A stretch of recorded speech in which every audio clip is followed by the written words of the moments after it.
Quelle terrible maladie! On n'a pas idée aujourd'hui de ce qu'est la lèpre. Une maladie épouvantable, épouvantable à au moins 3 points de vue. Rappelez-vous, dimanche dernier, nous avons déjà évoqué une maladie redoutable, c'était celle de Job. Cette maladie qui n'a pas de cause, ce mal qui lui tombe dessus comme une fatalité, ce mal qui touche son corps, ce mal qui ronge son âme, mais aussi ce mal qui s'accroît parce qu'il crée aussi autour de Job une solitude terrible, la solitude de celui qui ne peut être rejoint par personne, parce que c'est vrai qu'au cœur de notre mal, eh bien, nous sommes seuls. Nous sommes seuls, et puis il y a la culpabilité de ceux qui l'entourent. Il y a la culpabilité de ceux qui n'arrivent pas à le consoler, alors qu'ils préfèrent s'éloigner de lui plutôt que dire quelque chose de maladroit. Reconnaissez que parfois nous avons eu cette hésitation. On est gêné, quelqu'un est marqué par le deuil, quelqu'un est marqué par une souffrance, et alors on se fait très discret en pensant que c'est plus délicat, et on rase un peu les murs, et ça accroît peut-être la douleur de celui qui voit le vide se faire autour de lui. Eh bien, il y a cette maladie dont il était question aujourd'hui dans toutes les lectures, la lèpre. La lèpre est terrible pour au moins 3 raisons.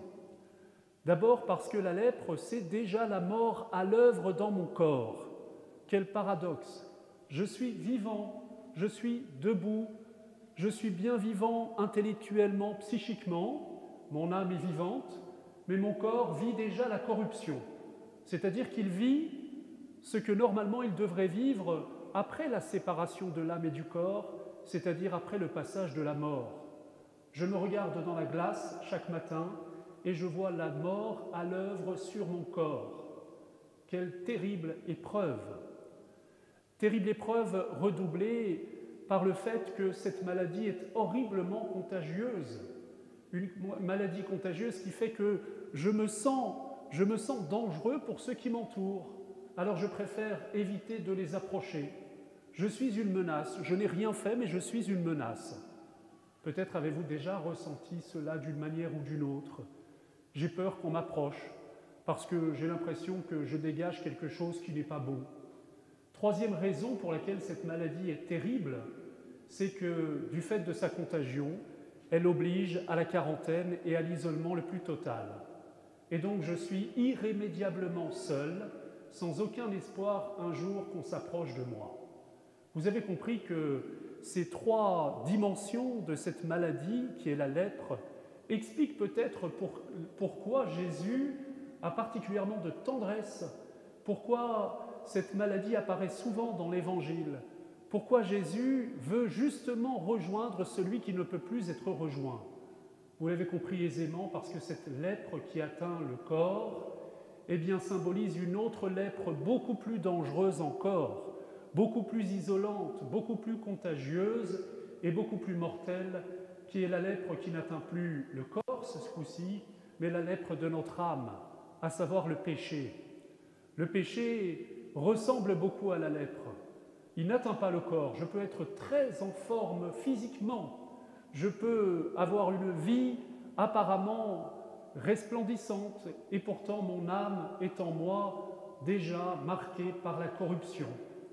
Vous connaissez cette phrase terrible de l'Apocalypse, « Tu crois être vivant et en réalité tu es déjà mort ».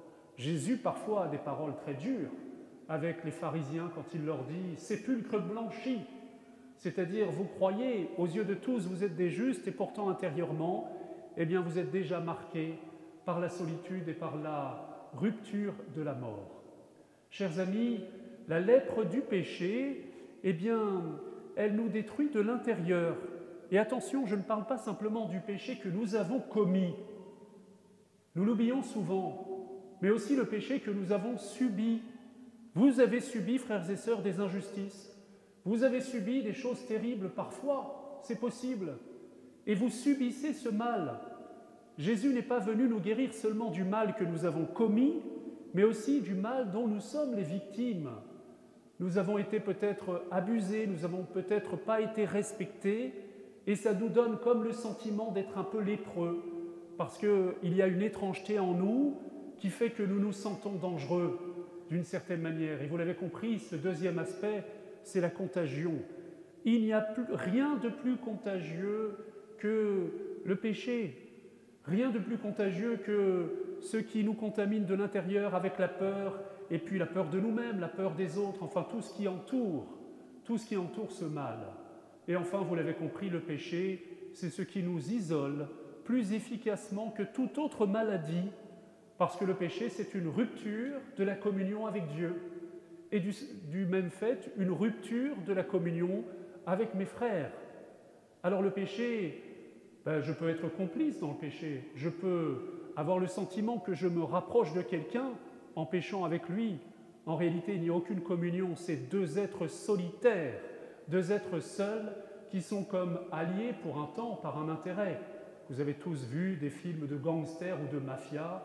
Eh bien, ceux qui ont été alliés par un intérêt passager vont se retourner les uns contre les autres parce qu'il n'y a aucune communion profonde entre eux. Alors c'est si bon de voir que Jésus veut s'approcher de celui qui vit cette maladie. Jésus veut le guérir, d'abord de la mort qui est à l'œuvre en lui. Quand Jésus touche, sa puissance de vie nous contamine et nous sommes remplis de cette vie.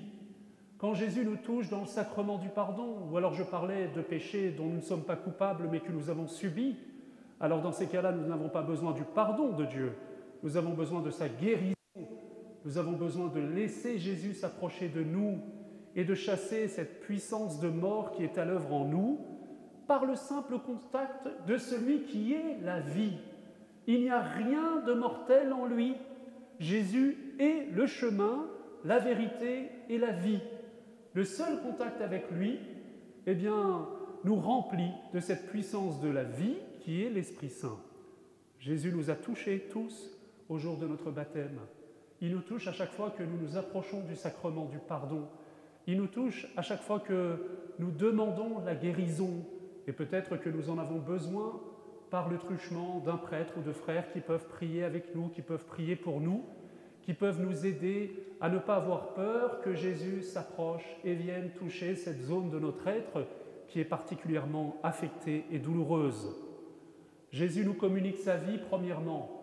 Ensuite, Jésus rétablit la communion entre nous et nos frères, entre nous et Dieu. D'abord entre nous et Dieu, parce qu'il nous rétablit, il est venu pour remettre ce contact que nous avons perdu avec notre Père, nous réintroduire dans notre condition filiale, faire de nous non plus des exclus, faire de nous non plus des bannis de la société des fils et des filles de Dieu, mais un fils ou une fille de roi, je vous le disais la semaine dernière. Et donc c'est la joie de cette communion, joie de la communion avec Dieu et joie de la communion avec nos frères. Savez-vous que c'est la raison pour laquelle on va se confesser à une personne, à un prêtre, pas seulement parce que lui agit, comme dit le catéchisme de l'Église catholique, in persona Christi, c'est-à-dire que le prêtre représente le Christ qui nous donne le pardon que le Père lui a donné pour mission de communiquer aux hommes, mais aussi parce que le prêtre représente la communauté chrétienne et la communauté des hommes. Il scelle cette réconciliation. Nous oublions souvent ce fait-là. Figurez-vous que dans les débuts du christianisme, ça ne suffisait pas d'aller voir le prêtre. La confession, c'était quelque chose de costaud. On y allait, on demandait pardon à la communauté chrétienne, publiquement. Et on attendait, après un temps de pénitence, qu'elle nous réintègre. C'est-à-dire qu'on confessait nos péchés tout haut devant tout le monde. On dit toujours que c'était mieux avant. Vous préférez ? Alors, ceux qui trouvent un peu difficile d'aller se confesser à un prêtre, moi je vous propose qu'on redouble l'exigence, peut-être que ça vous aidera. On vous dira, j'aurai sélectionné une vingtaine de paroissiens de la messe du dimanche soir et ils recevront votre confession, chers amis. Nous sommes rétablis dans cette communion avec nos frères, nous sommes rétablis dans cette communion avec Dieu, nous ne sommes plus dangereux et nous perdons cette contagion du péché. Je vais même vous dire plus que cela. Nous devenons contagieux et encore plus. C'est-à-dire que Jésus nous donne une autre contagion, la contagion du bien, la contagion de l'amour. L'Esprit Saint inverse tout. Cette force de vie en nous va faire, c'est tout le symbole de l'onction, le jour du baptême, cette onction qui pénètre en nous et puis qui répand autour de nous une bonne odeur, eh bien ça fait que nous resplendissons de la gloire de Dieu, de la vie de Dieu en surabondance, et nous devenons terriblement contagieux pour le bien. Vous savez, j'avais un ami au séminaire, à chaque fois qu'il allait se confesser, il revenait, d'abord il y allait, avant il disait « je vais sauver le monde ». C'est-à-dire qu'une âme qui se tourne vers Dieu, eh bien, elle entraîne avec elle toute la communion des hommes. Elle rétablit la communion. Et quand il revenait, eh bien, ils venaient tous nous voir, ils disaient « tu ne trouves pas que je resplendis? Tu ne trouves pas que je suis absolument rayonnant ?» Et alors, ça s'appelle une parole de reconnaissance qu'on doit lui donner. Oui, nous sommes rayonnants de la présence de Dieu. Et vous avez peut-être ce sentiment, après une confession, après un bon moment de prière, où Jésus s'est rapproché de vous, vous a touché au plus intime, eh bien vous sentez que, d'ailleurs vous faites comme le lépreux dans la parabole, dans la scène de l'Évangile. Jésus lui dit « va te montrer au prêtre, mais surtout ne dis rien, il ne peut pas s'empêcher de répandre la nouvelle partout. » Parce que cette nouvelle, c'est la présence de Dieu en lui, et cette présence exige de se communiquer. Cette présence exige eh bien, de mettre en œuvre cette contagion vertueuse, cette contagion de l'amour. Alors vous le savez peut-être, dans 3 jours, nous commençons le temps du carême. Donc, que vous le vouliez ou non, eh bien, vous allez devoir vous confesser. Vous savez, on fait ces Pâques, comme on disait autrefois. C'est-à-dire, c'est le minimum syndical. Arriver au mystère de la mort et de la résurrection du Christ. D'ailleurs, ce mystère que nous ne raterons pas. Cette année, nous allons avoir plusieurs catéchumènes qui vont recevoir le baptême dans la nuit de Pâques. Ce serait tellement triste pour le sommet de notre année liturgique de ne pas être réunis dans l'Église qui habituellement nous réunit pour le dimanche. Eh bien, nous nous serons préparés, nous aurons communié avec ce chemin du catéchuménat qui consiste à entrer dans la mort avec le Christ pour ressusciter avec lui.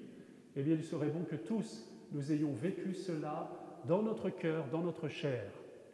Demandons au Seigneur peut-être de nous aider ce soir à voir ce lieu où nous nous sentons, où nous sommes un peu lépreux, c'est-à-dire que nous sentons que nous faisons un peu le vide en nous-mêmes et autour de nous.